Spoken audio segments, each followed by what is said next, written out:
에스겔 47장 1절을 제가 봉독합니다. 에스겔 47장 1절. 그가 나를 데리고 전문에 이르시니 전에 전면이 동을 향하였는데 그 문지방 밑에서 물이 나와서 동으로 흐르다가 전 우편 제단 남편으로 흘러 내리더라. 아멘. 40장 이후부터 계속적으로 이제 8장까지 에스겔에서 아주 놀라운 새로운 성전과 제사와 또 이러한 예배의 이러한 모습들을 우리에게 모형적으로 예언적으로 소개해주고 있습니다. 특별히 뒷부분 부분에서는 좀 더 구약의 의식법의 이러한 형태들을 잘 이해할 수 있도록 또 최근에 참여하신 또 우리 성도들을 위해서도 이렇게 구약의 의식법, 성전과 관련된 이런 6가지 의식법들을 조금 더 자세하게 이렇게 좀 소개해드리고 있습니다. 이제 왜냐하면 에스겔이 끝나고 나면 이런 의식법, 구약의 성전과 관련된 제사, 또 이러한 여러 가지 절기에 대한 이러한 특수 의식법들에 대한 부분들, 그 다음에 정결법에 대한 생활에 대한 정결법, 땅 문제, 이제 이런 문제들은 당분간 안 나옵니다. 이제 본격적으로 다니엘서로 들어가게 되면 종말론적인 그런 또 예언과 관련된 부분들이 이제 소개가 되어지고 또 그 소선지서로 들어가게 되면 좀 더 전체적인 이제 내용들이 또 복합적으로 소개가 되다 보니까 집중적으로 성전과 관련된 제사와 절기 이런 정결법들은 에스겔에서 이제 가장 집중적으로 이렇게 많이 다루고 있습니다. 그래야 여러분들이 구약을 읽을 때 의식법의 6가지의 이러한 의식법에 대한 이러한 율법의 형식적인 의식법 이런 부분들이 중단되었기 때문에 이런 부분들을 문자 그대로 오늘날 적용해서는 안 됩니다. 그래서 어떤 형태가 중단되었고 그 속에 있는 도덕법적인 교리적인 아주 중요한 핵심의 교리의 그 본질적인 내용들은 어떤 게 남아있는가 이걸 잘 이렇게 읽어내는 형식적인 외적인 의식법은 중단되었고 그 안에 담긴 교리적 도덕법을 잘 찾아내는 그러한 또 훈련을 좀 더 하시라고 한 장씩 한 장씩 이렇게 진행해 가고 있습니다. 오늘은 우리가 47장에서 물에 대한 이제 그 성전이 어느 정도 소개가 됐죠. 그리고 그 성전에서 제사를 드리는 장면들을 어느 정도 또 소개를 했습니다. 그래서 절기와 제사가 대략 소개가 됐고, 그리고 난 다음에는 이제 그 성전에 물이 막 흘러넘치는 이러한 독특한 장면의 예언을 우리에게 소개를 합니다. 그래서 에스겔에서 소개하는 소위 성령론, 우리가 구약에서는 성령론을 어떻게 소개를 하는가? 결국 이 물에 대한 비유는 성전에 성령 하나님이 충만히 계시다라고 하는 것을 이렇게 물이 충만한 것을 통해서 에스겔은 장차 이제 신약의 교회는 성령 하나님께서 더욱 많은 은혜의 충만함으로 이제 신약의 교회를 축복해 주실 것에 대해서 물론 구약에도 성령 하나님께서 역사하시고 계셨지만 신약에는 예수님도 이제 육체로 오시고 또 예수님이 십자가의 구원의 사역을 완성하시고 난 이후에는 더 엄청난 은혜의 충만함이 세계 만방으로 뻗어나갈 것을 이렇게 성령 하나님의 은혜의 충만함을 물의 이 충만함으로 이렇게 소개를 하면서 이제 우리가 구약에서 맛보게 되는 성령론, 그 구약은 어떤 성령론을 우리에게 소개할까? 자, 이러한 그 중요한 초점을 가지고 이제 에스겔에서 1절에서 대략 한 12절까지가 이 물에 대한 이야기가 소개가 됩니다. 그리고 이제 나머지 13절부터 뒷부분 48장은 땅에 대한 땅 분배의 이야기들이 나옵니다. 그렇기 때문에 47장 앞부분에서는 이 성령론을 이렇게 물의 비유로 소개하는 독특한 구약의 이러한 비유법들을 우리가 잘 이해하면서 구약에는 성령 하나님을 어떻게 소개하고 있고 또 가르치고 있는가. 그러면 또 이것을 우리가 신약과 연결해서 신약의 성령론과는 그러면 어떤 부분에서 차이가 나고 어떤 부분에서는 또 동일한가. 이제 이러한 부분들을 잘 읽어내면서 성령 하나님에 대한 올바른 신앙에 대한 가르침과 교리들을 정확하게 또 배워가셔야 됩니다. 자, 우리가 사도신경에서 이 신구약 전체의 성령 하나님을 이제 어떻게 한마디로 정리해 놓았는가를 기억해 보시기 바랍니다. 지난 2000년 동안 사도신경을 통해서 성경 전체를 요약하면서 그 속에 특별히 성령 하나님과 관련된 중요한 요약이 있어요. 몇 번 나오는가 생각하지 마시고 바로 1초 만에 대답을 하세요. 사도신경에 성령 하나님에 대한 표현이 몇 번 나옵니까? 우리 맨 뒤에 몇 번? 2초 넘어가면 안 된다니까요. 바로 대답하셔야 돼. 몇 번? 응? 웃음으로 대답하시면 안 되고 몇 번? 우리 형제님은 몇 번? 손가락으로. 아이, 나머지 공부를 하셔야 되겠는데. 그렇잖아도 목사님이 올 신년에는 1월 1일에는 사도신경을 한 주에 요약 형태로 전체로 한번 이렇게 소개해 드려야 되겠다 생각했는데 해야 되겠구만요. 자, 결국 김 주사님 해결하세요. 에? 한 번? 큰일 났네. 자, 우리 같이 보시는 우리 분들도 맞춰보시기 바랍니다. 컨닝하지 마시고 바로 대답하셔야 됩니다. 2번. 맞췄어요? 2번. 성령으로 잉태하사 동정녀 마리아에게 나시고 예수님이 이 땅에 오시는 데 있어서 아주 결정적으로 중요한 그 도우심을 행하신 분은 성령 하나님이셨다라고. 예수님, 신이 어떻게 인간의 몸을 가지고 이 땅에 오실 수 있을까? 인간의 몸을 취하면 죄가 발생이 돼요. 원죄가 발생이 된단 말이에요. 두 딜레마. 어떻게 신이 인간으로 올 수 있을까? 성령 하나님의 역사이면 가능하다라는 거예요. 남자가 없이 여자만으로도 충분히 잉태의 역사가 성령 하나님께서 역사심이 일어난다라는 것이에요. 그러면 사람이 되면 또 하나 해결해야 될 문제가 있죠. 원죄의 문제가 발생이 된단 말이에요. 그래서 성령 하나님께서 그 일상적인 남자와 여자의 결합으로 만약 사람이 태어나면 반드시 원죄가 발생이 되지만 남자가 관여하지 못하도록 오직 여자의 몸만을 사용해서 그렇게 보편적인 아담의 후손으로 태어나지 아니하고 아주 특별한 창조적 방식으로 그렇게 남자가 없이 여성의 몸에서 마리아의 태에서 몸에서 그렇게 태어나시게 하심으로 성령께서 또한 강력하게 그 죄를 막으심으로 이런 출생에 있어서도 특별성과 그리고 또 죄에 대하여 강력하게 성령 하나님께서 막아주심으로 예수님의 무죄성이 보호가 되면서 예수님이 이 땅에 무죄하신 분으로 신이 인간이 되셔서 오시는 이 두 가지 문제가 성령으로 잉태하사 이 고백의 핵심입니다. 성령으로 잉태하사라고 하는 이 고백은 예수님의 무죄성을 증명하는 아주 유명한 구절입니다. 또 한 번은 어디 있죠?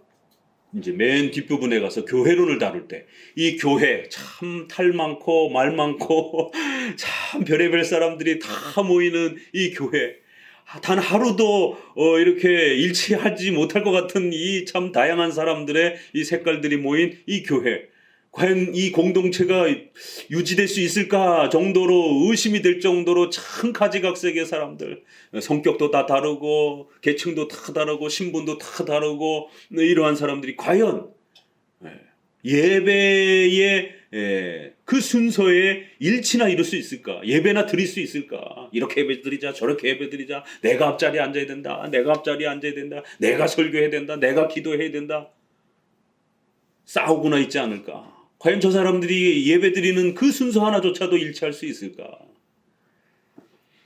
성령 하나님께서 강력하게 우리 부패한 인간의 마음들을 중생시키시고 그 부패한 자들을 살리셔서 성령 하나님의 은혜로 모아주시면 그들이 마음이 하나가 되어 예수 그리스도를 하나님을 간절히 예배하는 이 세상 그 어떤 것보다도 끊을 수 없는 그런 강력한 신앙 공동체 예수 그리스도의 피로 맺어진 그런 무서운 공동체가 연합되어지는 공동체가 되도록 만들어줄 수 있다는 거예요.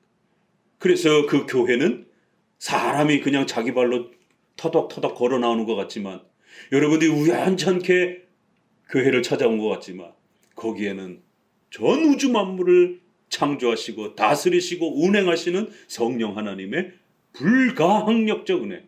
장로교도들은 왜 말도 참 그렇게 세게 말을 하는지, 불가항력적인 그런 구원의 이런 은혜와 역사로, 부르심도 그냥 부르심이 아니에요. 가짜 부르심들이 워낙 많다 보니까 절대 주권적 능력에 절대로 실패할 수 없는, 이걸 한마디로 효력 있는 부르심이, 이렇게 절대로 실패할 수 없는 강력한 하나님의 권능으로 아버지께서 이끌지 아니하면 절대로 하나님께 나올 수 없는, 오직 아버지께서만이 이끌어 주셔야만이 나올 수 있는 그러한 성령 하나님의 강력한 은혜를 통해서 여러분들이 교회로 나오게 된 겁니다. 내 발로 나온 것 같지만 그런 하나님의 성령의 은혜, 하나님의 역사가 있었고, 그렇게 함께 교회를 이룬 거예요. 그래서 성령을 믿사오며 거룩한 공교회와 성도가 서로 교통하는 것과, 바로 이러한 교회의 역사가 고백이 되기 전에 성령 하나님에 대한 고백을 먼저 고백하는 것입니다. 사도신경이 2번 있습니다. 자, 그런데 거기에 어디에도 은사체험, 방언체험, 신비체험, 환상체험, 금리빨, 금가루 아무것도 없습니다. 사도신경에는 오직 예수 그리스도를 보내시는 성령의 그 위대한 구원의 이 역사, 그리고 또 우리와 관련해서는 또 이렇게 교회의 이러한 그 다양한 사람들을 중생 거듭나게 하셔서 교회로 모이게 하셔서 거룩한 공교회, 예수 그리스도의 한 몸, 하나의 교회, 여러 교회가 있는 게 아니라 그리스도의 한 몸으로 그렇게 묶어주시고, 그들이 영육간의 전 삶을 예배적 공동체, 예배적 교제, 그 교제는 레크레이션 가고 야유회 가는 교제, 그런 걸 말하는 게 아닙니다. 예배의 교제, 예수 그리스도를 예배하고 싶은 강력한 예배의 교제, 그 다음에 성찬에 참여하는 교제. 그래서 성찬을 커뮤니언이라고 그러는 겁니다. 커뮤니케이션이라고도 표현하지만 커뮤니언이라고도 표현하는 것이에요. 그게 다 이렇게 교제 개념이에요. 그게 성찬을 교제라고도 이렇게 표현을 합니다. 다른 이게 여러 번역들이 신비라고도 번역하고, 맹세라고도 번역하고, 교제라고도 번역하고, 참여라고도 이렇게 번역하고, 성찬에 대한 다양한 이런 번역들이 있는 것이에요.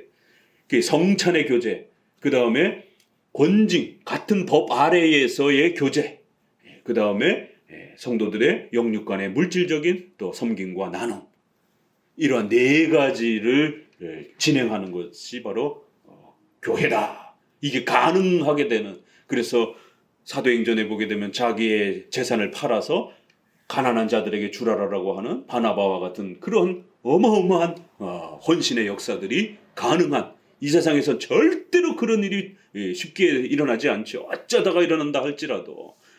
그러나 교회 안에는 그것이 아무렇지 않게 일어날 수 있는 그러한 것이 가능한 곳이 교회다. 거기 어디에도 쓰러지고 이상한 체험을, 신비 체험을 하고 이상한 환상을 보고 이런 내용들이 없습니다.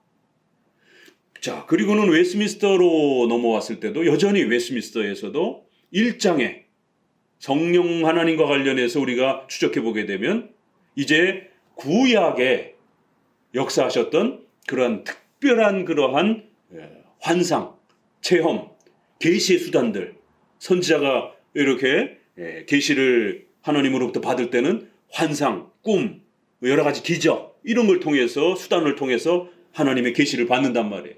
그런 모든 계시들이 이제 중단되었고, 이제는 말씀을 통해서만 가르치신다. 그래서 분명히 구약에 그렇게 선지자들에게 사용하셨던 중요한 계시의 수단들이 중단되었다라고 아주 분명히 문자적으로 선을 긋습니다. 그리고는 17장, 견인, 18장, 구원의 확신 부분에서 우리 성도들이 하나님 앞에 잘 견디면서 살아갈 수 있는 것, 그건 은혜의 수단을 잘 사용하면 된다는 거예요. 은혜의 수단을 게을리하게 되면 시험에 든다는 거예요. 거기 어디에도 잘 성도들이 끝까지 튼튼하게 잘 견디면서 신앙생활할 수 있기 위해서는 방언해야 된다, 신비체험해야 된다 한마디도 없어요. 방언해야 된다 이런 말 한마디도 없습니다. 오히려 일상의 언어로 기도해야 된다, 자국어로 기도해야 된다라고 이렇게 웨스트민스터 21장 예배 부분에는 또 자국어로 기도해야 된다. 그때 당시에도 이상한 소리로 기도하는 사람들이 있었기 때문에 이렇게 17장에는 은혜의 수단 그러면서 특별한 수단이 없어도 이렇게 아예 선을 긋는단 말이에요. 그런 이상한 특별한 그러한 수단에 없어도 우리는 일상적인 수단, 은혜의 수단을 열심히 사용하게 되면 성도들이 끝까지 인내하면서 시험에 들지 않으면서 하나님 앞에서 자라갈 수 있다라는 거예요.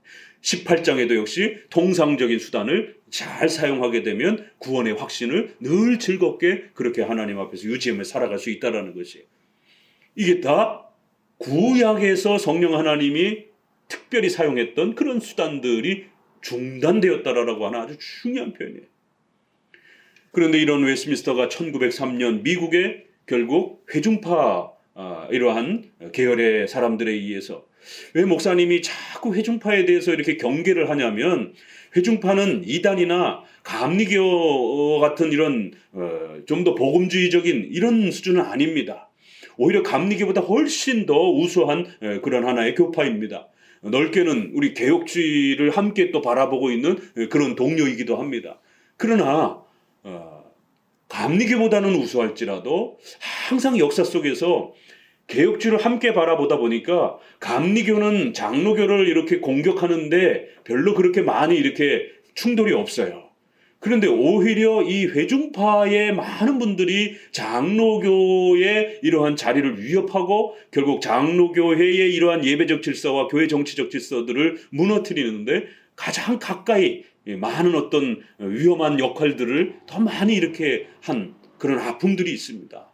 그래서 결국 안으로부터 무너지는 장로교회가 그런 회중파들의 은사체험이라든가 이런 방언이라든가 회심을 너무 극단적으로 강조하면서 회개와 믿음만 강조하는 이러한 주관적인 신앙의 이러한 그 강조라든가 우리 장로교는 객관적 신앙을 중심으로 해서 이렇게 펼쳐가는데 그러다 보니까 미국 장로교가 형성이 될 때도 이 성령론을 다루면은 이 이야기를 할 수밖에 없는 거예요. 또 왜냐하면 결국 이 성령론에서 1903년에 결국 회중파에 의해서 34장에 성령장이 들어와 버린단 말이에요. 왜요? 웨스트민스터는 성령이 약하다라고.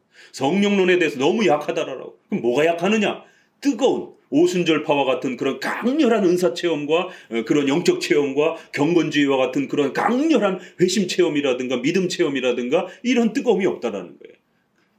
장로교는 너무 성경 공부만 하고 교리 공부만 한다라는 거예요. 차갑다라는 거예요. 성경을 읽으면서 눈물을 펑펑펑펑 흘리고 교리를 읽으면서 가슴이 막 점이 오고 그 감동을 겪는 이런 경험이 없던 분들이 이런 경험을 못하니까 교리 공부는 차가워. 성경 강해 설교는 차가워. 이런 한계를 느끼면서 결국 오순철파의 경건주의의 감리교회의 그 뜨거움을 자꾸만 가져오고 싶어하는 그래서 결국 17세기부터 뉴 잉글랜드 결국 북쪽에 우리가 지도에서 본 것처럼 미국의 그 북쪽 끝에 뉴 잉글랜드 지역에 이민을 왔던 영국의 회중파들 그리고 장로교도들은 뉴저지와 뉴욕 이런 그 중부 지역으로 정착을 합니다. 1729년에 최초의 미국 장로교회가 미국 교회가 세워집니다. 이제 대회가 세워집니다. 그러니 영국이 자꾸 쳐들어오는 전쟁의 위기에 있고 이제 새로 신생국가가 분열이 돼가지고 영국하고 싸우려면은 지기가 뻔하니까 어찌됐든 교회가 연합해서 정치가들은 교회가 연합해서 같이 싸워주기를 바라는 것이고 이러다 보니까 결국 살아남기 위해서라도 교회가 너무 분열하는 거는 위험할 수 있겠다 싶어서 뉴잉글랜드의 교회와 중부의 장로교도들이 연합해서 목사도 많이 부족하고 이러던 시절이다 보니까 미국의 하나의 장로교회를 만드는 것이에요.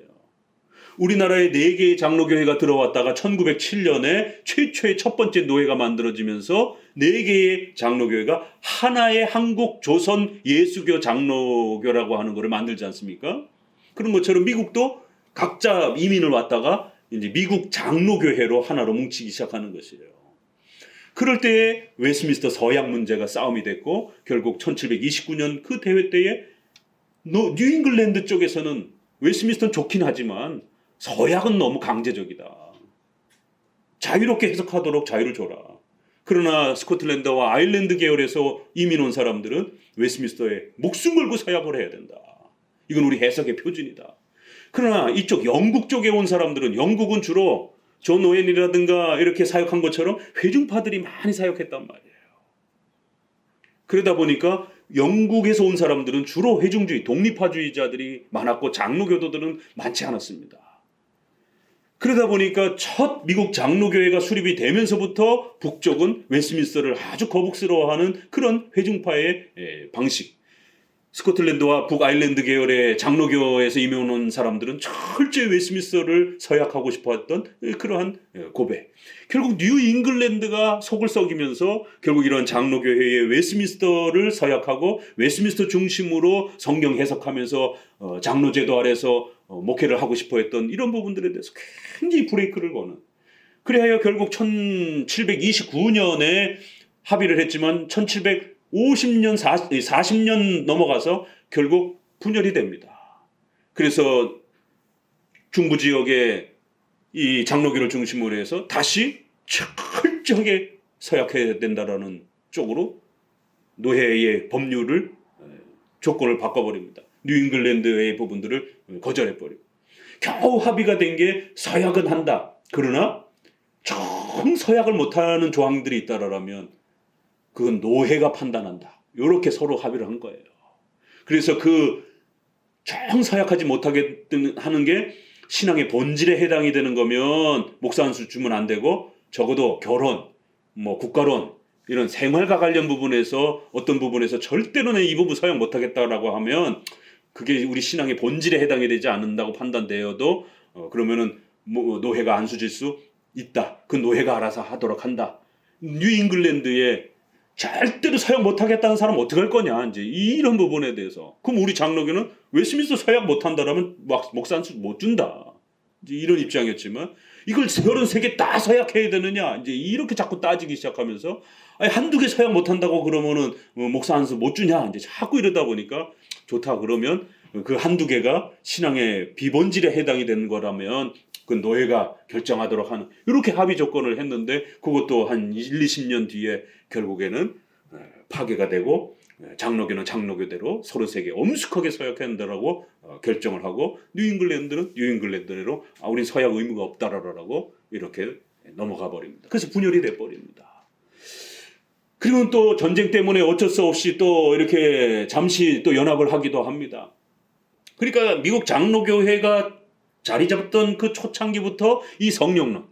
왜냐하면 미국의 그 조나단 에드워드에 의한 테넌트에 의해서 막 사람들이 쓰러지고 막 소리 지르고 막 환상 체험하고 막 이런 장로교회에서는 한 번도 경험해보지 못한 이런 모습들을 예배 시간에 막 성도들이 막 쓰러져가지고 막 뒤로 자빠지고 이제 막 이러는 거예요. 막 예배 시간에 막 대성통곡하고 장로교에서 그러면은 징계받습니다. 공적으로 하나님께 함께 예배 드리는데 갑자기 자기 혼자 은혜 받았다고 막 엉엉엉 거기서 막 대성통곡하고 울고 그러면 목사님 설교를 방해하는 게 돼버리잖아요. 결국 딴 사람 설교 못 듣게 이런 예배 무질서가 일어난단 말이에요. 그렇기 때문에 그런 부분들이 집회가 번지기 시작하면서 그런 것을 성령의 초자연적인 교회의 역사라라고 그렇게 회중파들은 조나단 에드워드를 중심으로 한 영국에서 이민 온 그런 여러 회중파 지도자들은 그거를 결국 신비적인 그러한 현상들을 성령운동으로 해석했고 장로교도들은 그건 올바르지 않은 건강한 성령운동이 아니다라고 거절해버린 겁니다. 결국 그 성령론 때문에 옥신각신 하면서 결국 웨스트민스터 서약 부분에 들어와서 겨우 통과가 되는 결국 그 이후는 끊임없이 성령론 때문에 끊임없이 갈등을 하고 또 결국 문제가 발생이 되고 자, 또 한 번의 미국의 아픔의 역사가 있죠. 1800년 이제 이후에 컴버런드 노예라고 하는 결국 이 컴버런드 노예의 목회자들이 모여서 기도하다가 갑자기 막 뜨거운 회심 체험과 막 이러면서 여전히 멀쩡히 목회하던 목사님들이 나 여태까지 회심을 못한 것 같아. 내가 이제 진짜 하나님 앞에 회심한 것 같아. 나 이제 예수님을 진짜로 제대로 믿는 것 같아. 그럼 여태까지 믿은 건 뭐예요? 그럼 여태 목사님이 돼갖고 이런 일들이 최근에 회심 준비론도 그런 겁니다. 멀쩡히 믿던 성도가 어떤 계기를 통해서 내가 하나님 앞에 이제 제대로 이제 내가 회심을 한 것 같다라고. 이거 굉장히 위험한 발언입니다. 이거. 그러니까 이제 아직은 회심 못한 것 같아요. 구원 못 받은 것 같아요. 이런 어떤 위험한 지적들이 나온단 말이에요. 본인 스스로도 과거의 나의 그런 뜨뜻미지근했던 신앙은 신자가 아니었던 것 같아. 이제부터 내가 뜨거운 신자인 것 같아. 그러다가 또 그게 계속 가는 것도 아니고 또 어느 순간에 또 식어요 또. 그럼 그때부터 신자가 아닙니까? 이런 무질서한 구원론에 대한 이 혼란들이 그러면서 거기서 이제 또 막 까무러치고 이제 막 이런 집회들이 일어나면서 컴버랜드 노회의 목회자들이 이거 조나단 에드워드의 그때의 성령의 그 역사가 결국 우리의 강팍함 때문에 한 100년 가까이 사라졌는데 1800년에 다시 회복이 됐다. 이거 조나단 에드워드의 그 성령의 역사다. 이러면서 결국 조나단 에드워드가 추구했던 그런 많은 회중파적인 그런 예배 방법이라든가 성령운동이라든가 이런 부분들을 컴버랜드 노회가 적극적으로 받아들였고, 그래서 1800년 그 유명한 찰스 피니 1850년 그 전후로 해서 아주 극단적인 그 부흥운동을 일으켰던 찰스 피니도 유명하잖아요. 그러니까 1800년 그 중후반으로 인해서 결국 미국 장로교회가 이 성령론에 대한 잘못된 이해 때문에 결국 웨스트민스터를 공격하기 시작하는, 웨스트민스터 너무 딱딱하다, 웨스트민스터는 너무 교리중심적이다, 성령의 이러한 뜨거움의 이러한 부분들이 웨스트민스터는 없다, 이래서 웨스트민스터 수정해달라고 하는 이러한 요구가 빗발치기 시작하고, 그러니까 기존에 있는 장로교도들은 절대로 웨스트민스터 수정할 수 없다. 이번엔 수정 요구 싸움이 난 거예요. 처음에는 서약 논쟁 싸움이 난 거고, 그러니까 100년 이상을 지켜오던 건데 갑자기 그걸 수정해달라고 그러는 거예요. 수정 못한다, 수정해달라. 그러니까 컴버랜드 노회가 결국 자기네들끼리 탈퇴를 해버렸습니다. 그래서 컴버랜드 장로교회를 설립을 합니다. 이게 회중파를 추구했던 분들이에요. 회중파 신앙을, 조나단 에드워드를 롤 모델로 삼으면서 목회를 하고 싶어 했던 분들이에요. 오늘날로 말하자면 존 오웬, 조나단 에드워드를 자신들의 그러한 목회의 롤 모델로 세우고 그들이 주장했던 그러한 성령의 부흥 집회와 이런 은사주의가 이게 최고의 성령의 역사다라고. 장로교의 성령론은 너무 국교회처럼 아주 메마르고 형식화된 아주 스콜라주의자들과 같이 그렇게 딱딱한 그런 기계적인 그런 아주 차가운 그런 바리새인들과 같은 이런 이제 비판을 하면서 뛰쳐나가서 아예 교단을 설립을 했습니다. 그래야 결국 미국 링컨 대통령에 의해서 남북전쟁이 또 번지잖아요. 그러니까 또 이 전쟁 때문에 어쩔 수 없이 또 이제 교회가 그 분열 속에서 연합을 하고 또 군대를 모집하고 이래야 되다 보니까 이제 우여곡절 끝에 또 연합을 하고 이래야 되는데 가장 걸림돌이 되는 게 웨스트민스터 수정 부분인 거예요.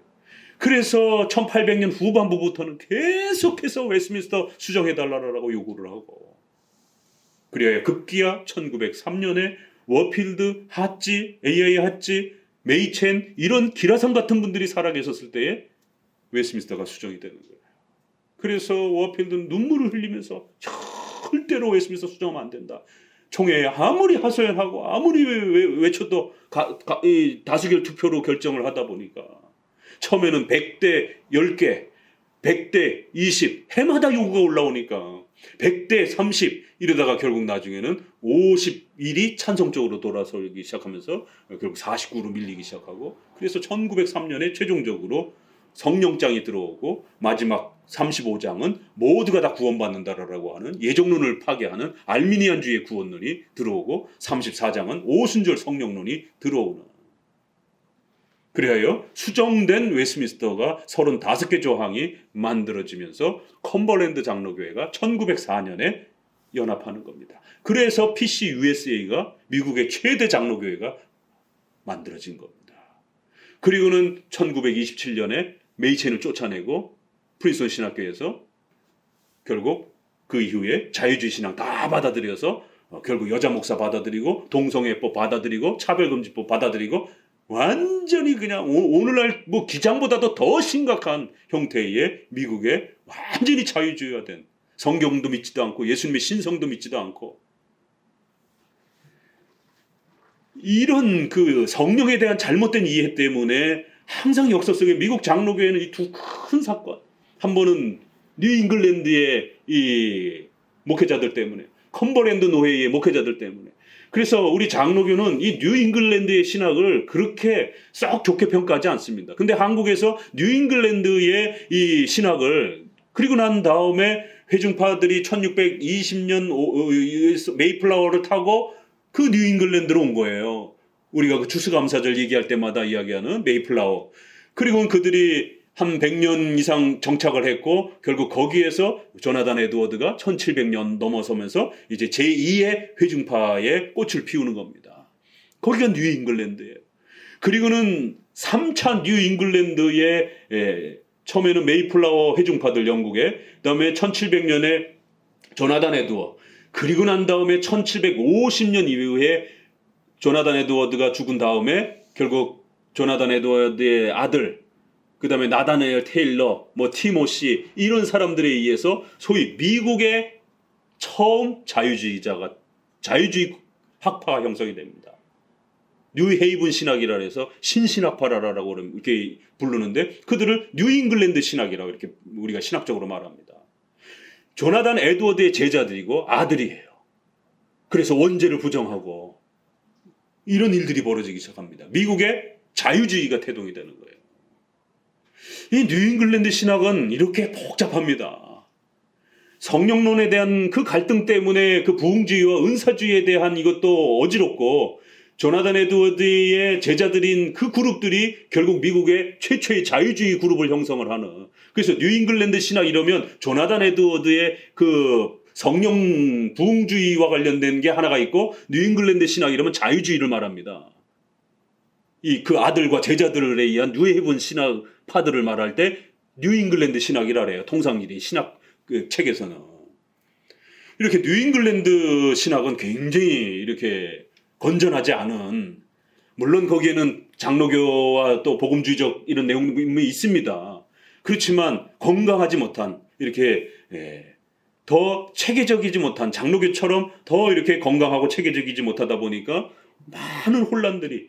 그런데 그러한 뉴 잉글랜드 목회자들이 항상 장로교회와 연합하면서 미국 장로교회를 형성하다 보니까 항상 미국 장로교 안에는 반 이상이 항상 회중파 목회자들이 이렇게 한 자리를 차지하고 있는, 이제 이러한, 그래서 늘 이 장로교회가 위협받는 형태로 분열과 연합을 거듭하는 이런 아픔들이 있습니다. 미국 장로교회는 이렇게 성령론에 대한 이제 오해 때문에 그럴 때마다 구약의 성령론은 부족하다, 이렇게 이해를 하는 거예요. 신약의 성령론이 오순절 사도행전에 그 성령론을 우리가 계승해야 된다, 이제 이런 입장이에요.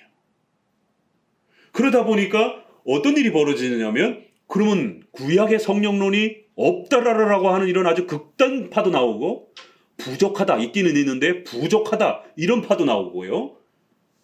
있기는 있는데 아주 약하다, 뭐 이런 식의 정도의 차이는 있지만, 구약의 성령론은 본질 면에 있어서 신약하고 다르다, 이렇게 얘기를 하는 거예요. 그러면 우리가 성령으로 아니하고는 예수를 주라 할 수 없다라고 하는 이 중요한 근본적 우리의 구원론의 관점에서 보게 되면, 그럼 구약의 성도들은 구원 받았나? 이 질문이 반드시 뛰쳐나오게 됩니다. 그래서 결국 존 오웬의 글에도, 조나단 에드워드의 글에도, 또 코케우스라고 하는 이러한 그 회중파의 유명한 그 언약론을 정립했던 윌리엄 에임스의 제자이며, 또 이렇게 회중파에 아주 또 영향을 끼친 이러한 코케우스라는 사람, 이 사람은 결국 신구약 제세례파는 구약엔 성령이 없다, 구약에는 언약이 없다, 은혜 언약이. 코케우스는 언약이 있긴 있지만, 성령 하나님의 구원의 역사가 있긴 있지만 거의 없다시피 한다, 이렇게 얘기를 합니다. 그래서 우리 웨스트민스터 신앙고백의 7장 언약 부분에서는 구약과 신약을 소개하고, 그리고는 은혜 언약이 구약에도 있고 신약에도 있고, 경륜, 통치 방식이 다를 뿐이지 신약과 구약의 예수 그리스도로 구원받는 이 복음의 은혜 언약의 약속은 구약이나 신약이나 본질과 그 내용에 있어서 동일하다. 다만 통치 방식에서 차이가 날 뿐이다. 웨스트민스터 11장, 오늘 여러분 웨스트민스터 나눠드린 11장 5항에도 칭의론, 구약의 구원의 칭의, 신약의 구원의 칭의에 있어서도 하나이고 동일하다. 왜 웨스트민스터가 이렇게 두 표현까지 했겠습니까? 두 개다라고 자꾸 제세례파가 주장했단 말이에요. 구약에는 행위 언약, 율법이고 신약만이 구원이 있다. 구약에는 성령 하나님이 없고 신약에만 구원을 주는 성령이 있다. 두 개의 성령의 역사가 있고 두 개의 언약이 있다. 구약에는 성령 역사가 없고 신약에만 성령 역사가 있다. 그래서 하나요 라는 싸움이 벌어진 겁니다. 겨우겨우 은혜 언약은 하나요, 성령 하나님의 역사는 하나요 라고 이야기를 한 거예요. 그랬더니만 회중파를 중심으로 해서 오순절을 계승하고 싶어, 오순절의 그 역사의 이런 부분들을, 은사주의를 그대로 문자주의로 계승하고 싶어 했던 제세례파, 신비주의, 경건주의, 그 다음에 회중파. 제세례파는 아주 극단적인 성령주의자들이고요, 신비체험자들이고, 경건주의자는 조금 덜하고, 그 다음에 회중파들은 조금 더 덜한 것이에요. 그러나 이 세 파는 전부 다 오순절 사도행전 2장의 그 성령의 역사를 문자 그대로 오늘날도 계승되어질 수 있다라고 그렇게 주장하는 입장들입니다. 그러다 보니까 결국 고케우스라든가 이런 회중파 계열의 사람들이 제세례파처럼 두 개요, 구약에는 성령의 역사가 없고요, 이렇게까지 과감하게 말을 못하고 있기는 있습니다, 하나요까지는 인정을 해요. 그러나 동일하다라고 말을 하지 않는 거예요. 이 동일하다라고 하는 이 강조는 회중파에 대한 비판입니다. 하나요라는 이 부분은 제세례파에 대한 비판이고, 두 개요라고 떠들었기 때문에 성령의 역사는 구약에는 없고 신약에만 있는 이런 두 가지 형태요 이렇게 말을 한 거고, 그러나 우리 장로교는 구약에도 성령의 구원의 역사가 있는 거고 신약에도 성령 하나님의 구원의 역사가 있는 하나의 성령의 역사다, 하나의 은혜 언약이다. 그래서 7장에는 하나의 언약이요, 11장에는 하나의 예수 그리스도를 깨닫게 하는 칭의의 동일한 하나이면서도 또 하나가 구약에 있긴 있지만 정도가 질이 아주 약하다라는 거예요. 그래서 어떤 말까지 하느냐면, 구약의 다윗이라든가 이런 사람들이 구원받았느냐를 아주 드물게 구원받았다 이렇게 얘기를 하는 거예요. 겨우 구원받았다, 다윗 정도, 나머지는 모르겠다 이렇게 되는 겁니다. 그러나 우리는 다윗뿐만 아니라 구약의 수많은 사람들이, 우리의 성경에 나오는 그런 인물들이 분명히 하나님의 구원받은 백성들이라고. 비록 그들이 죄를 짓고 때론 연약하고, 요압 같은 경우, 그럼 요압이 불신자입니까? 나중에 결국에는 아도니아의 반란에 참여해가지고 결국 죽임을 당합니다. 정치적인 판단을 실수하고 잘못한 것이지, 그는 다윗이 왕국을 수립하는 데 있어서 목숨을 바쳐서 그 다윗의 왕국을 수립해 준 사람입니다. 생애 끝에 잠깐 실수했다라고 해서 그럼 그가 영원히 구원에 있어서도 버림받은 겁니까? 그렇게 해석하면 안 되는 것이에요.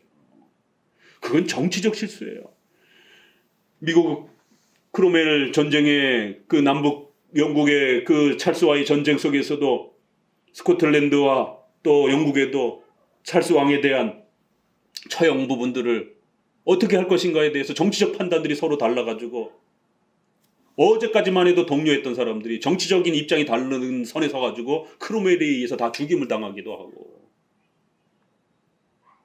찰스를 그래도 어찌됐든 왕은 명목상이라도 있어야 되지 않느냐 이제 이렇게 주장했다가 결국 의회파 쪽에 있는 사람은 안 된다, 명목상이라도 찰스가 왕이 되면 언젠가 또 반란을 일으킬 수 있다, 이렇게 해서 결국 정치적인 그 휩쓸림 속에 찰스의 복원을 쪽에 섰던 사람들은 다 숙청을 당하는.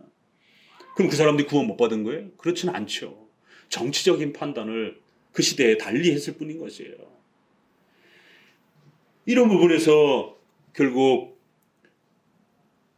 웨스트민스터의 칭의론에서는 하나요, 동일하다. 그래서 구약의 칭의받는 데 있어서도 구약의 백성들도 성령 하나님에 의해서 성령으로 아니하고서는 절대로 우리가 중생될 수 없고, 성령 하나님의 은혜가 아니고서는 절대로 우리가 예수님을 고백할 수 없습니다. 그 모두가 다 성령 하나님께서 주시는 강건한 불강력적 은혜이기 때문에, 그래서 구약에도 성령 하나님의 구원하는 칭의 역사가 하나밖에 없는 거고, 또 역시 그 내용과 수준에 있어서도 동일하다라는 거예요.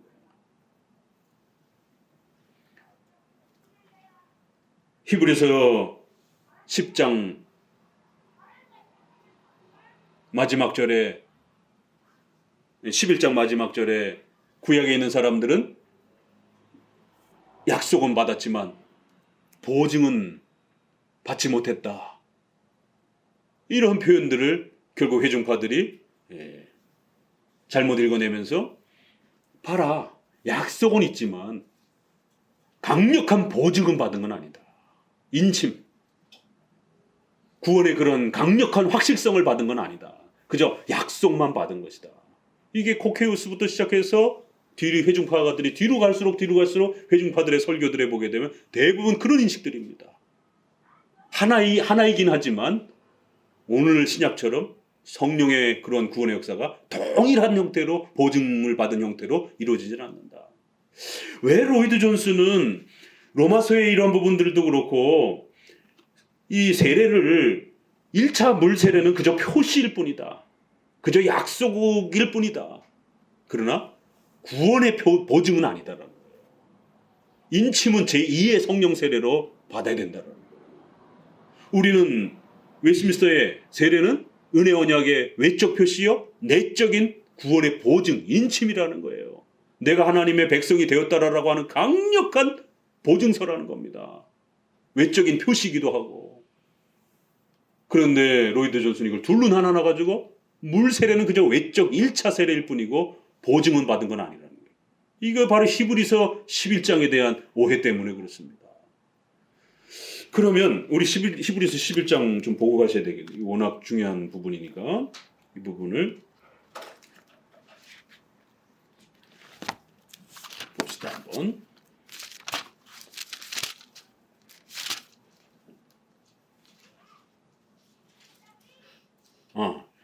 제가 바꿔서 설명을 했네요.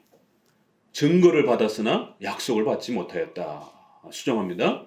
39절, 11장 39절 같이 읽어봅니다. 이 사람들이 다 믿음으로 말미암아 증거를 받았으나 약속을 받지 못하였으니. 내용은 똑같아요. 단어를 제가 좀 혼동을 해서. 그래서 구약과 신약의 구원을 분리하려고 하는, 구약의 구원은 증거 정도로만 받은 것이다. 결국 신약을 통해서 약속의 이런 보증을 못 받은 것이다. 그렇기 때문에 이 약속이라는 의미가 뭐냐면 보증, 인침의 의미예요. 구약은 외적인 그러한 증거, 이 증거라는 단어가 외적인 어떤 그 수단, 표시 정도로만 받은 거고, 내용, 보증적 그런 약속은 못 받은 거라는 겁니다. 이 약속이라는 말이 보증물, 담보, 이런 표현의 헬라어랑 같은 표현이에요. 그러니까 결국 로이드 존스도 바로 그런 부분을, 사고를 가지고 와서 신구약의 차이 부분들을 그렇게 이해하면서 결국 구약의 이러한, 또 더 나아가서 신약의 세례조, 이건 더 심각한 거죠. 신약의 세례조차도 외적 표시만 될 뿐 내적 보증이 되지 않는다라는 것이. 그래서 제2의 성령 세례를 받아야 된다라고 하는, 이제 그럼 제2의 성령 세례가 뭐냐 이러면 결국 오순절파는 방언을 강조하는 거고, 로이드 존스는 방언만 강조하지 않고 그저 포괄적인 은사 체험으로 이렇게 이야기를 하는 겁니다. 자, 그러면 이제 오늘 우리 47장으로 돌아와서 여기서 말하는 이 강에서 헤엄을 치는 이런 엄청난 성령의 이러한 그 체험은 장차 올 신약의 교회를 내다보고 있는 거예요. 그렇죠? 예언을 해주는 거니까. 그러면 이 에스겔 시대는 없는 겁니까? 이제 이런 고민으로 이제 우리가 돌아가 보는 거예요. 자, 그러면 구약의 이러한 그 성령은 어떻게 보면 사실 오순절보다 더 엄청난 그런 구약의 계시 수단으로서 환상을 보고 꿈을 꾸고 어떤 초자연적인 어떤 그런 체험들을 하고, 아니 뭐 천사가 막 그 눈앞에서 막 그 같이 식사도 하고, 사실 오순절보다 더 엄청난, 개별적으로 보게 되면, 개인적으로 보게 되면 더 엄청난 사건들이 훨씬 많습니다. 그런 어떤 차이에 대한 이해도 이거 먼저 이거 좀 교정을 해야 되는 거고요. 그렇기 때문에 구약에 있는 성령의 그 역사를 문자 그대로 계승을 해도 안 되는 거고, 신약에 있는 오순절의 그 역사의 문자를 그대로 오늘날도 재현된다라고 이렇게 또 해도 안 되는 거고, 웨스트민스터를 중심으로 구원의 역사, 칭의의 역사, 은혜 언약의 역사, 이걸 일으키는 성령의 모든 구원의 역사, 중생과 구원의 역사는 하나요? 동일한 구원의 정도를 준다라는 거예요. 구약의 성도들은 80%까지만 중생을 주고 신약의 성도들은 90% 주고 오늘 우리는 110% 줬습니까? 그거 아니라는 거죠. 그렇기 때문에 구원 못 받아요. 90%든 80%든. 100% 중생이 되어야 하나님 앞에 구원을 받는 거죠. 그렇기 때문에 구약도 100% 칭의를 받는 정도의 그 은혜가 본질적으로 하나여 동일하다라는 거예요. 신약도 마찬가지고 오늘날도. 그러면 구약에 있는 성령의 역사가 오늘날 그런 형식으로 일어나지 않는다라고, 중단됐다라고 우리의 신앙 고백은 고백합니다. 또 오순절 성령의 이 세례와 관련된 이렇게 표현됐던 이런 부분들이 문자적으로 오늘날 계승되지 않습니다. 이게 장로교 입장이에요. 자, 그런 관점에서 보게 되면 그러면 구약의 이 성령의 이런 충만함을 이야기하는데, 그러면 구약엔 성령 하나님이 안 계신 겁니까? 이제 성령 하나님과 관련해서 이렇게 구약에는 없는 것처럼 표현을 해요. 성경이 개별적으로는 이렇게 굉장히 많은데 전체적으로는 없는 것처럼 이렇게 표현을 해요. 이 표현도 구약에는 좀 적지만 신약에는 앞으로 올 이제 새로운 성전 시대에는 어마어마한 성령의 이러한 충만함이 주어질 거다. 이렇게 말을 합니다. 이거를 잘못 이해하게 되면 그럼 구약에는 성령 하나님이 없다. 또 구약에는 성령 하나님의 구원의 역사가 정도에 있어서 동일하지 않고 한 50%밖에 없다. 이런 오해가 발생이 되면서 수많은 성령의 성령 하나님에 대한 잘못된 교리들이 교회사 속에 쏟아져 나오는 겁니다. 어디로 가보시게 되느냐면 우리 요한복음 7장 37절 봅니다.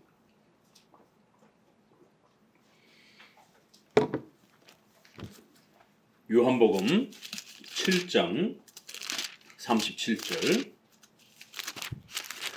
자, 그러면 구약만 그런 게 아니라 신약도 예수님이 계시는데 성령 하나님이 안 계신 것처럼 얘기를 해요.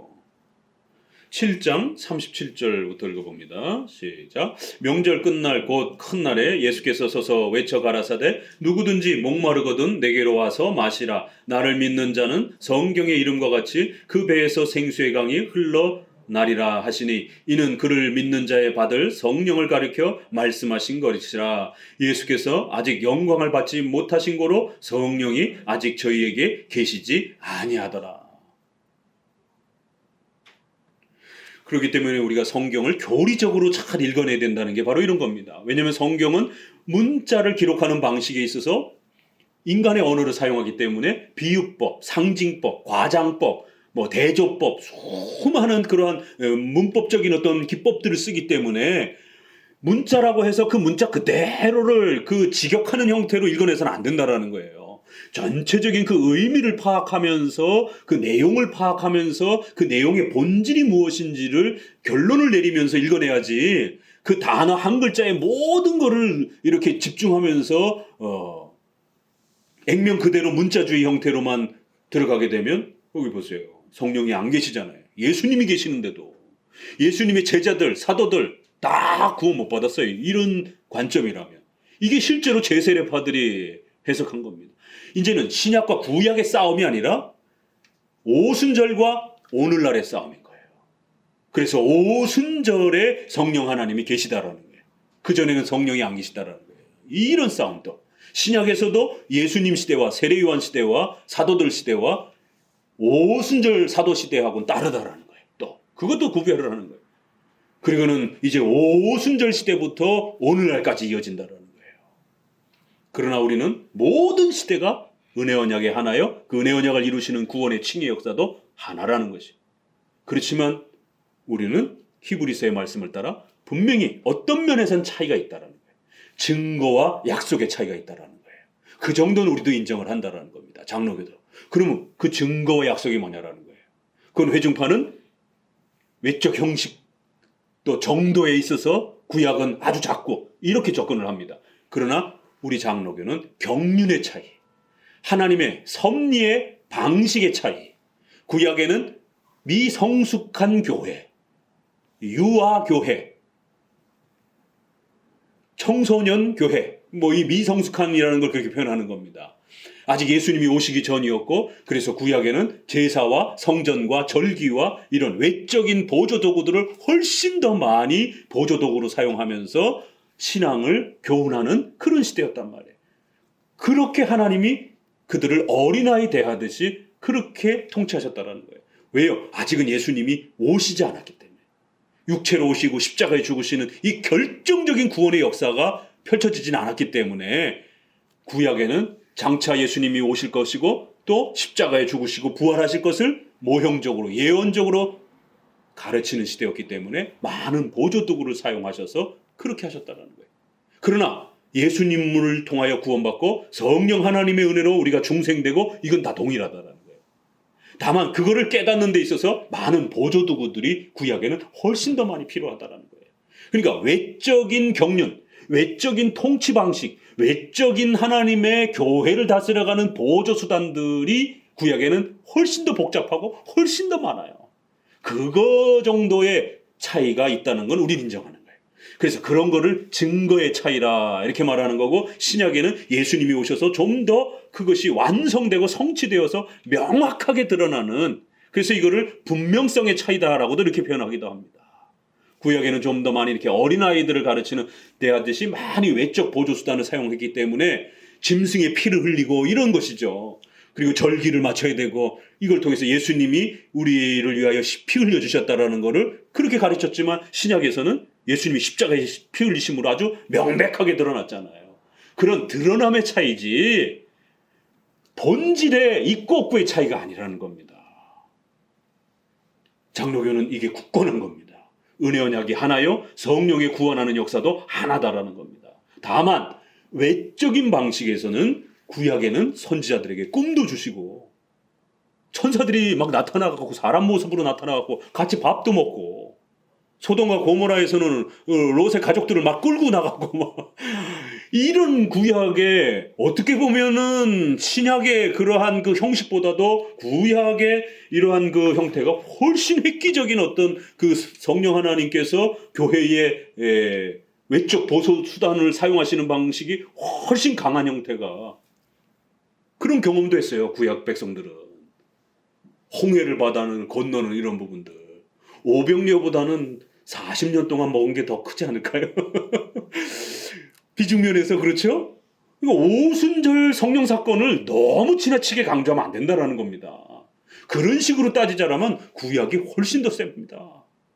40년 동안이나 양식이 떨어지지 않고 먹었어요. 오병이어 정도는 그 축에도 안 됩니다. 신약에 예수님이 물 위를 건너서요? 그거는 구약에는 홍해 바다를 통해서 200만이 한꺼번에 그 물을 지났어요. 이런 어떤 성령 하나님의 어마어마한 역사의 어떤 이 표현들을 단순 비교해보자라면, 오순절을 강조하는 이런 오순절파라든가 회중파의 이러한 성령의 은사체험이라든가 이런 걸 자꾸 오순절에 집중해가지고 이렇게 설명하는 거는 사실 객관성이 떨어진다라는 거예요. 그래서 자꾸 신약에만 성령 하나님이 계시고 신약 이후로만 성령의 역사가 마치 보존되는 것처럼, 아니요. 구약이나 신약이나 우리를 구원하시고 하나님의 교회를 세워가시는 성령의 은혜 언약의 성취와 중생의 신앙의 역사는 동일하고 하나다라는 거예요.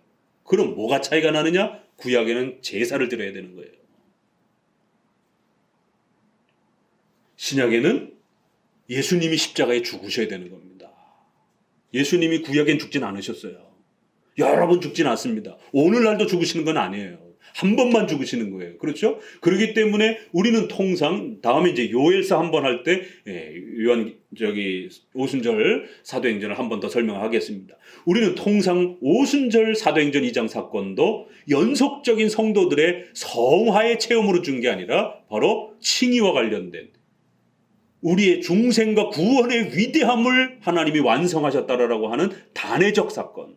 예수님의 십자가의 사건이 단회적인 것처럼 예수님의 십자가의 이 복음의 역사가 이제 온 세상의 이방인에게까지 펼쳐진다라고 하는 그러한 외적 보증을 보여주는 유대인만 이제 하나님께서 중심으로 했던 그런 구약의 형태의 역사가 중단되고 온 세상의 이방인들에게도 교회가 세워지고 온 세상 사람들도 하나님께로 복음의 은혜를 누릴 수 있다라고 하는 그 하나의 보증서처럼 성령의 그 폭발적인 역사가 펼쳐져 간다라는 것을 그렇게 수많은 언어를 가진 사람들이 모여들었고 그 언어를 가진 사람들이 다양한 그러한 언어의 이 내용들을 알아듣게 되는, 그래서 특별히 오순절 성령의 역사는 언어의 사건으로 집중되는 겁니다.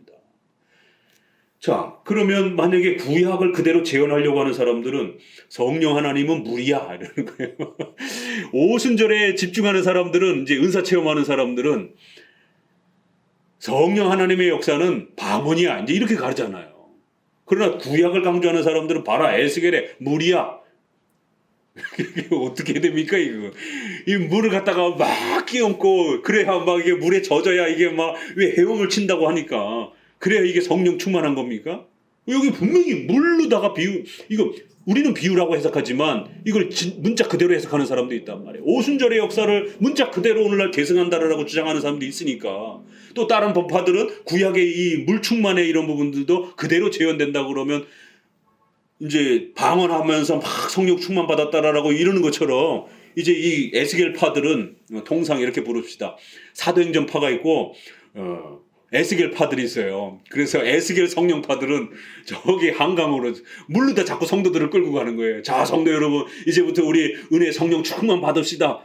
보니까 발목까지 온 거는 새신자고 무릎까지 온 거는 중간신자고 여기 우리 권사님들과 장로님들은 성령 충만을 받아야 되니까 헤엄을 치셔야 됩니다. 그러면서 물로 끌고 가가지고 물속에다가 다 담가가지고 막 수영하라라고. 왜? 여기 에스겔에 수영을 하니까. 이런 일들이 벌어질 수 있는 거예요. 왜 오순절에 그것만 문자 그대로 계승된다라고 하면서 방언해야 된다라고 막 그렇게 강조합니까? 성령 세례 받으라면서. 에스겔은 물충만으로 이야기한단 말이에요. 또 그러나 우리가 다른 한쪽에는 제사장에서 우리가 뭘 봤죠? 아론의 그 기름, 제사장 가문들을 전부 다 기름으로 구별하여 직분을 세웁니다. 3직분을 세울 때, 왕, 선지자를 세울 때는 전부 다 기름 부어서 머리에 기름을 부으면서 구별된 자라는 것을 가르칩니다. 이건 바로 성령 하나님의 은혜의 충만함으로 이 사람이 특별한 그 사역에 하나님 앞에 소명을 받았다라는 것을 가르쳐주는 구약의 성령 하나님의 역사를 가르치는 비유적 표현에 있어서 기름이 아주 많이 사용되고 레위기에 바로 이 기름은 바로 성령 하나님의 그런 특별한 역사를 약속하는 외적 보증입니다. 그래서 구약에는 가장 대표적인 성령의 역사가 약속하는 그 보증 표시가 기름, 그 다음에 물, 이 두 개로 많이 표현이 됩니다. 자, 신약에는 방언, 언어 역사 하나 있고 오순절에, 그 다음에 불의 혀같이 뭐 그 정도 본다라면 불이 나야죠. 그런데 방언은 많이들 하는데 저는 이게 가짜라고 하는 거를 성경 그대로 우리가 문자대로만 따져도 반증할 수가 있어요. 왜? 불의 혀 같은 이 불이 없어요. 방언하는 사람들이. 오늘날 방언하는 사람들은. 이때 방언하는 사람들은 막 불 같은 게 머리마다 이렇게 막 불이 막 머리에서 불이 탔거든요. 뭐 그게 환상인지 어떻게 뭐 이렇게 신비적인 현상으로 아무튼 불 같은 이렇게 해서 그 현상이 나타났다고 한단 말이에요. 근데 오늘날 방언하는 사람들은 머리에 불의 모양이 그렇게 막 불타는 사람 어디 있어요? 문자 그대로 계승되어야 된다라면 그대로 나타나야 될 거 아닙니까? 여기 오순절에 나타났던 것처럼 똑같이. 그러니까 이게 다 신구약의 통일성 있게 성령에 대한 올바른 교리, 성령은 어떤 존재인가? 어떻게 역사하시는가? 특별히 우리가 구원과 관련해서 어떻게 역사하시는가 관련해서 이렇게 은혜 언약과 관련하여 둘이라고 말하면 안 된다는 거예요. 은혜 언약은 하나다라는 것. 성령이 구원하시는 역사도 칭의와 중생과 관련된 이런 구원의 모든 본질은 신약이나 구약이나 동일한 겁니다. 하나인 것이에요. 다만 외적인 보조수단이 구약에서는 사람으로 그렇게 천사를 동원해서 도와주시기도 하시고, 하늘에서 막 불이 떨어지고 땅이 쩍쩍 갈라지고, 하늘에서 만나가 막 뚝뚝 떨어지고, 이런 어마어마한 초자연적인 어떤 경험들을 하게 되고, 구약에는 막 까마귀가 양식을 물어다 줘요. 그런데 신약에는 까마귀가 물어다 주는 성령의 역사는 없더라고요. 왜 그럴까? 분명히 구약에는 그런 그 성령 하나님의 도우심의 역사가 있는데 왜 신약에는 양식이 없는 이런 역사 속에 왜 바나바가 자기 재산을 팔아서 나눕니까? 하나님 까마귀 떼를 좀 우리에게 보내주시옵소서 이러면 까마귀 떼들이 쫙 날라와가지고, 아니면 오병이어와 같은 그런 역사로 사도들이 쫙 기도하니까 그냥 막 갑자기 보리떡들이 그냥 막 차고 넘치는 그냥 막 이런 역사가 왜 안 일어납니까? 예수님 때 분명히 일어나고 그걸 경험했던 사도들인데 왜 사도들이 사역하고 교회를 세울 때는 자기 재산을 팔아가지고 고린도 교회, 마케도냐 교회 사도 바울이 제발 구제헌금 좀 보내라고 1년 전에 약속했는데 왜 안 보냈느냐고 이렇게 부탁하고 있고, 바울은 돈이 없어가지고 천막 깃고 아르바이트하고 있고. 성령의 외적인 보조수단이 달라져 간다는 것을 아셔야 되는 겁니다. 그래서 구약에는 구약에 하나님이 계획하셨던 경륜, 섭리의 보조수단들이 그렇게 사용된 겁니다. 그래서 꿈으로도 사용되고 천사를 동원해서 우리를 도와주시기도 하고, 그런데 신약에 와서는 예수님 시대에 성령 하나님께서 요한복음에 성령으로 하지 아니하고는 예수님을 주라 할 수 없다라고 분명히 얘기를 했고, 예수님께서 또 다른 부분에서는 성령 받으라라고 20장 22절을 봅시다. 20장 22절에는 성령 받으라라고 이렇게 말씀을 하십니다. 요한복음 자체 내에서도 한 번은 성령이 없는 것처럼 얘기를 하고 20장 22절에는 성령이 계신 것처럼 또 얘기를 합니다. 22절 읽어봅니다. 이 말씀을 하시고 저희를 향하여 숨을 내쉬며 가라사대 성령 받아라. 제자들 성령 다 받았어요. 그러니까 요한복음 자체 내에서도 한 번은 성령을 받았다라고 얘기를 하고 또 한 번은 성령을 못 받았다라고 이렇게 얘기를 한단 말이에요. 그건 나중에 받을 바로 오순절의 그 역사를 이야기하는 거고, 그리고 아직 영광을 받지 못하신 거로 성령이 아직 저희에게 계시지 않더라. 이제 눈치챘죠? 본질은 성령 하나님이 항상 계신 거예요. 그렇지만 외적인 그 수단과 방식에 있어서 구약의 방식이, 또 예수님 때 예수님이 사용하셨던 방식이, 또 예수님이 가시고 난 다음에 보혜사 성령이 오신다 이렇게 말씀하시잖아요. 성령 하나님이 안 계셨던 적이 없습니다. 그러니까 이제 성경의 이런 표현들 때문에 혼동이 오는 거예요. 그래서 제세례파가 성령이 안 계셨다 이렇게 얘기를 하는 거고, 거기에서 회중파와 경건주의는 계시긴 계셨지만 아주 안 계신 것처럼 이렇게 활동하셨다 이렇게 말을 하는 겁니다. 그러나 우리 장로교는 구원을 주는 데 있어서는 충분히 동일하고 하나일 정도로 그렇게 성령 하나님은 계셨다라는 거예요.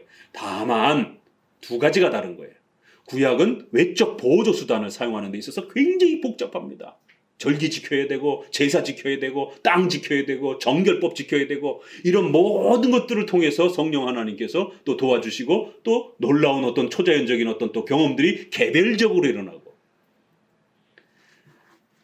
그런 부분들이 신약에 와서는 단초롭게 됐어요.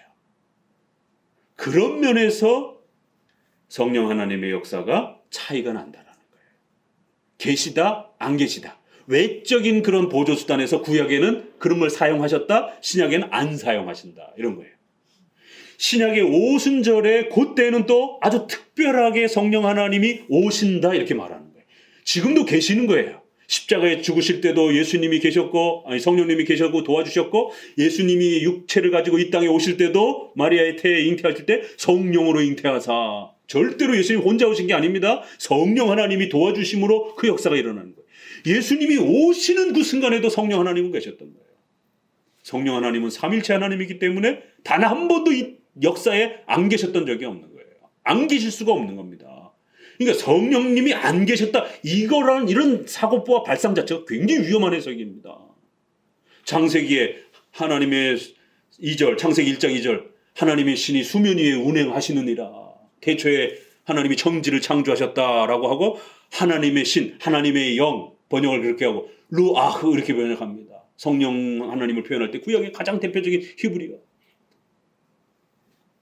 성령 하나님은 창조 때도 함께 계셨던 거고, 구약의 수많은 그 사건 속에 함께 계셨던 거고, 그리고는 신약에도 역시 함께 계십니다. 다만 이런 독특한 외적 방식에 있어서 안 계시고 중단시키는 형태가 있는 겁니다.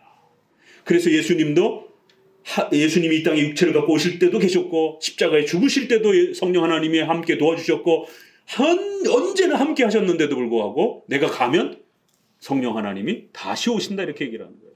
왜요? 새로운 방식을 이야기하는 거예요.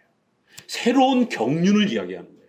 새로운 그러한 하나님의 통치 방식의 경륜의 차이에 있어서 이제 예전에 없던 게 새로 시작이 되었다, 이렇게 말하는 정도입니다. 그래서 요한복음도 없다라고 이렇게 얘기를 하는 거예요. 왜요? 오순절의 그런 방식으로는 예수님도 아직 사용하지 않으셨어요.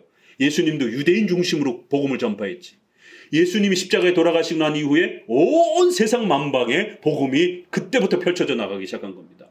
그러한 방식으로 전 세계의 성령 하나님께서 전 세계에 복음의 역사를 펼치는 성령의 이러한 역사는 그 오순절부터 시작이 되는 겁니다. 예수님 시대조차도 없었어요.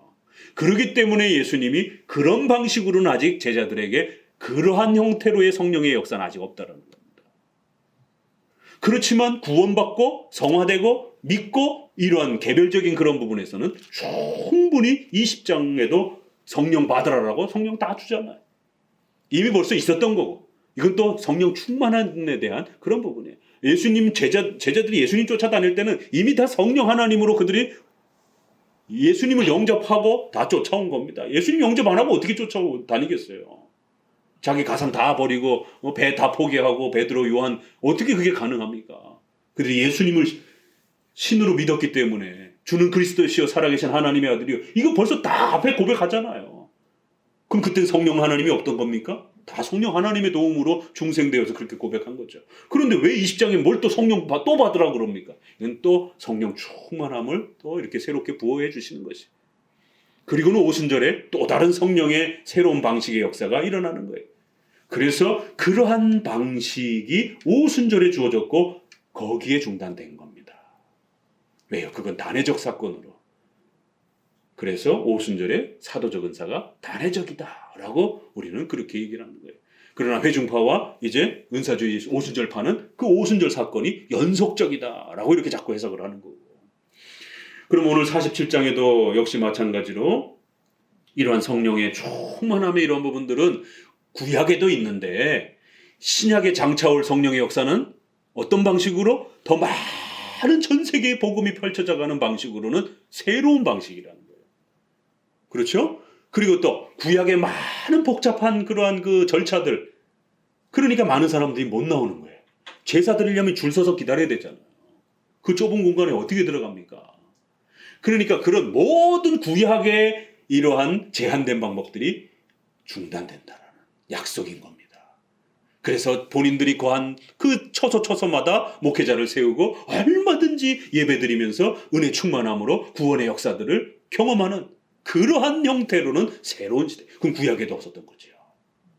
그러니까 에스겔이 약속하고 바라본 거는 성령 하나님의 은혜 언약의 이 성취의 역사, 또 구원의 이러한 중생과 칭의의 이러한 그 위대한 구원의 역사가 없다라가 이제 곧 올 거다, 이런 약속이 아니라 구약에도 다 있었던 거고, 다만 새로운 방식에 있어서 이제 신약의 새로운 교회의 방식들을 그렇게 예고하는 겁니다. 자, 어디를 읽어보시느냐? 우리 에스겔 36장을 읽어봅니다. 이것이 이미 우리가 새로운 그 약속이 아니라 36장에 이미 벌써 이러한 예고가 있었던 겁니다. 36장 26절부터 읽어봅니다. 36장 6절 시작.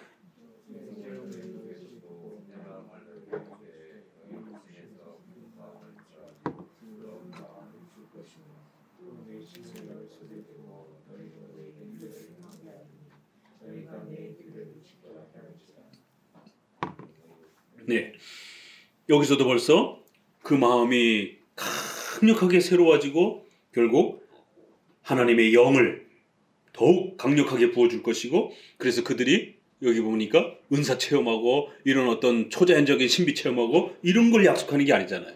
마음이 강력하게 새로워지는 내적인 변화의 그 어마어마함들, 그리고는 또 그 마음이 변하다 보니까 하나님의 말씀에 순종하고 말씀을 사랑하고 말씀을 지키며 살아가려고 하는 이러한 열정들, 이게 두 가지 약속입니다. 마음을 새롭게 하고 그 다음에 하나님의 말씀을 아주 너무너무 사랑할 것이다라고 하는 이 두 가지 약속을 미래의 새로운 복음의 위대한 약속으로 성령 하나님께서 부어주실 것으로 이렇게 약속합니다. 이게 본질인 거예요. 오순절 성령의 역사도 마찬가지고. 그래서 보혜사 성령이 오시게 되면 요한복음 16장 13절에 성령께서 진리로 너희를 인도하실 것이다, 이렇게 하죠. 그 보혜사 성령은 외적으로는 방언과 같은 이런 특별한 역사를 동반하지만 본질은 그거는 단회적인 거고, 영원히 지속되는 성령의 그 강권적인 폭발적인 그 은혜는 진리의 성령이라는 거예요. 진리 가운데로 너희를 인도해서 하나님의 뜻과 하나님의 말씀, 예수님이 가르쳤던 그 말씀들을 전부 다 깨닫게 하고 사랑하게 하도록 만들어줄 거라는 것이.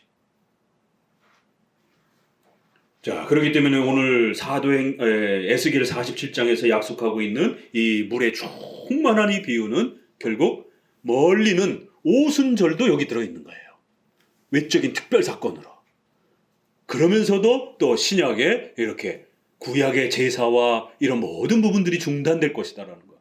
구약의 형식들이 중단될 거라는 거. 예배 드리는데 순서를 기다려야 되고 자기 차례 오려면 한참 있어야 되고, 그래서 제사 드리려면 굉장히 어렵고 제사를 너무 많이 드리고 싶은데도 너무 까다롭잖아요. 그러한 까다로움과 제한들이 전부 다 사라지고 마음껏 예배 드릴 수 있는, 더 풍성하게 예배 드릴 수 있는 그런 시대가 올 거라는 것. 온 세상으로 그렇게 복음이 펼쳐져가는, 그래서 그 풍성한 강에서 헤엄을 치듯이 그렇게 은혜의 충만함을 누리는 그러한 시대가 올 거다라는 두 가지 약속인 것이죠. 외적으로는 그렇게 오순절에 아주 특별한 예수님의 십자가의 죽으심을 보증하는 그런 강력한 하나의 보증으로서 외적인 단회적 사건이 한번 벌어질 것이고, 그 이후에는 이제 제사가 중단되고 온 세상에 복음이 전파되어지면서 구원의 역사가 더 강력하게 펼쳐질, 바로 복음의 전파에 대한 이 약속. 그래서 하나님의 말씀을 사랑하고 그 말씀을 통하여 구원받는 이런 위대한 폭발적 역사가 기다리고 있다라는 거예요. 그래서 그걸 헤엄치는 것처럼, 온 세상에 물이 흘러넘치는 것처럼 이렇게 약속한 겁니다.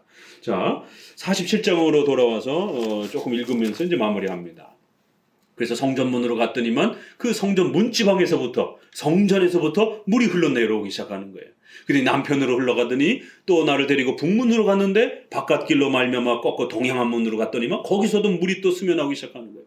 그리고 그 사람이 일천척을 청량하니까 그 상당히 긴, 1천척 정도 되면은 몇십 킬로 정도 되죠. 상당히 긴 거리인데, 그러니까 그 물을 건너게 하시더라는 거예요. 물이 발목까지 오르더니 다시 또 1천척을 또 청량하라니까 거기 이제 무릎까지 오기 시작하고, 그리고는 허리까지 오게 되고, 그 다음에는 이제 물이 너무 가득 차가지고 또 1천척을 청량하니까 이제는 헤엄을 쳐야만이 갈 수 있는. 그래서 성령 하나님을 물이다 이렇게 함부로 말하면 또 큰일 나는 거예요. 문자적으로. 이건 비유적인 표현인 겁니다. 그렇기 때문에 성령 하나님께서 안 계시는 게 아니라 계시는데, 지금 에스겔도 성령 하나님의 인도하심으로 지금 환상을 보고 예언하는 거 아니겠습니까? 그렇기 때문에 개별적 각자로는 다 구원받기에 충만할 정도로 완성된 그런 구원의 칭의의 은혜 언약의 성취의 모든 면들을 다 구약에서도 성령 하나님께서 주시는 것이에요. 다만 외적인 그 보조수단과 방식에 있어서의 신약의 새로운 방식과 형식들의 위대함들을 그렇게 히브리서 11장 마지막 절에 구약에는 증거는 받았지만 아직 약속을 받지 못했다, 이러한 구별 부분들은 본질에 대한 차이를 말하는 게 아니라 외적인 하나님의 경륜과 통치 방식의 수단의 차이를 말하는 것입니다. 그래서 함부로 구약엔 성령이 없다, 또 구약에는 성령 하나님의 구원의 역사가 약하다, 이렇게 되면 신약 편중 현상이 벌어지게 되고 구약 폐기주의로 가게 됩니다. 역사 속에 이 반율법주의, 무율법주의와 율법주의 싸움이 얼마나 심각합니까? 이것 때문에 구원론이 다 망가지는 거예요. 이 율법주의와 무율법주의. 그래서 우리 장로교는 둘 다 배격하고 신구약 통일성 있게 구약의 은혜 언약과 칭의론이 동일하고 하나다. 다만 외적인 통치 경륜에 있어서 차이가 있을 뿐이다 라고 웨스트민스터 신앙고백에 따라 이렇게 결론을 내는 겁니다. 그래서 6절에 내게 이르시되 인자야 내가 이것을 보았느냐 하시고 나를 인도하여 강가로 돌아가게 하시기로, 내가 돌아간 즉 강 우편에 이제는 그 강 옆에 뭐가 있느냐 하면 나무가 아주 그냥 멋있게 이렇게 이제 펼쳐지는 장면이 나옵니다. 그래서 이제 그 강물이 쭉 아라바 바다 쪽으로 흘러나가는데 이 아라바는 이제 사해 쪽을 이야기를 하는 거예요. 그 소금으로 썩어 있는 먹을 수 없는 이제 그런 강으로 흘러가는 겁니다. 그러니까 이 성전에서 나온 물이 얼마나 소성케 하는 힘이 강하다 보니까 그 소금기를 다 밀어내고 이제 거기에도 물고기가 살면서 새로운 그런 생명의 그런 강으로 바뀔 거라는 거예요. 그래갖고 모든 생물이 살고 고기가 흘러 넘치고 이 강이 모든 주변의 식물들이 살 거라는 겁니다. 10절 또 강가에 어부가 설 것이니 엔겐디부터 에네글라임까지 이스라엘의 북쪽 남쪽 전체로 흘러서 이 강이 넘치고 고기가 종류가 심히 많을 거라는 거예요. 그러나 11절에 진펄과 갯벌은 이게 왜 습지, 웅덩이 뭐 이런 거예요. 이러한 것은 소송되지 못하고 그냥 소금 땅으로 남아있을 거라는 거예요. 이게 묘한 비유입니다. 이게 뭔가 이걸 문자 그대로 적용할 수도 없고, 그래서 이거는 구원에 대한 그 위대한 복음의 약속을 말하는 거기 때문에 그런 하나님의 예수님의 이 복음의 위대함이 펼쳐질 때 여전히 썩은 땅으로 이렇게 남아있는 자들은 결국 버려진 땅으로, 그렇게 예수님을 믿지 않는 자들은, 성령 하나님의 이러한 구원의 역사를 거부하는 자들은 전부 다 버려진 땅으로 늪지같이 그렇게 썩은 땅처럼 취급될 거라는 거예요. 강 좌우 가에는 각종 먹을 실과 나무가 자라서 그 잎이 시들지 아니하며 실과가 끊치지 아니하고 달마다 새 실과를 먹고 물이 소성함으로 실과를 먹는데 그 실과는 잎사귀는 또 약재로도 사용되더라는 거예요. 이거 문자로 그대로 끌어다 쓰면 큰일 납니다. 야, 성령의 잎사귀 따라다니자. 그거 먹으면 모든 병 다 고친다. 뭐 불로초 찾으러 다닙니까? 그 에스겔이 말한 이러한 그 성령의 이러한 그 열매가 뭐냐 도대체. 여기 잎사귀가 치료를 한다는데 이런 이제 미신적인 일들이 벌어질 수 있는 것이죠. 이건 비유적으로 장차올 예수 그리스도를 통한 복음의 위대함들을 그렇게 약속하는 겁니다. 그래야 요한계시록에도 이거를 21장의 요 생명수 강으로 그대로 갖다가 쓰는 겁니다. 그리고 오늘 우리가 읽었던 요한복음 7장도 그렇게 큰 명절에 예수님께서 이 말씀을 그대로 자신을 통해서 성취되었다라는 것을 그렇게 보여주는 거예요. 누구든지 목마른 자들은 내게로 나오라. 생수가 그렇게 그 배에서 흘러 넘칠 것이다라고. 바로 이거는 성령을 가리켜서 말씀하신 것이다 라고 이렇게 표현을 하는 겁니다. 그래서 물을 성령으로 비유를 해서 성령 충만한 구원의 위대한 역사들을 장차올 신약의 교회를 바라보면서 이렇게 약속하는 겁니다. 오늘 에스겔의 성령론을 함께 읽으면서 특별히 물로다가 성령을 비유했기 때문에 이것 자체도 굉장히 조심해서 해석해야 되고, 특별히 2000년 역사 속에 간략하게 말씀드렸지만 이렇게 특별히 오순절파와 특별히 우리 가까이 있는 회중파 안에 이렇게 성령 하나님의 은사주의에 대한, 신비주의에 대한 이러한 잘못된 신구약에 대한 이런 이해 때문에 결국 끊임없이 오늘날도 이렇게 성령 하나님의 어떤 그런 신비체험과 은사체험 쪽으로 자꾸 성도들이 이렇게 빠지게 되는, 정작 성령의 역사는 우리를 구원시키고 우리를 예수님을 믿게 하고, 그리고 성도들이 예배생활 잘하고 그 다음에 말씀을 사랑하고 그 말씀을 여러분의 삶 속에 실천하면서 여러분의 인격이 변화되는 거. 그래서 못됐던 사람들이, 시기 질투 이랬던 사람들이 성령의 열매는 온유와 화평과 이 절제와 충성과 이 전부 다 인격적인 거잖아요. 거기 어디 쓰러지고 방언 체험하고 이런 거 하나도 없어요. 착하고 절제하고 남을 돕고 충성되고 신실하고 이런 전인격이 변화되는 참 멋진 인간으로 이렇게 바뀌어가는 거. 이게 진짜 성령의 충만함이다 라고 이렇게 약속하는 것이, 이게 장로교의 성령론인 것입니다.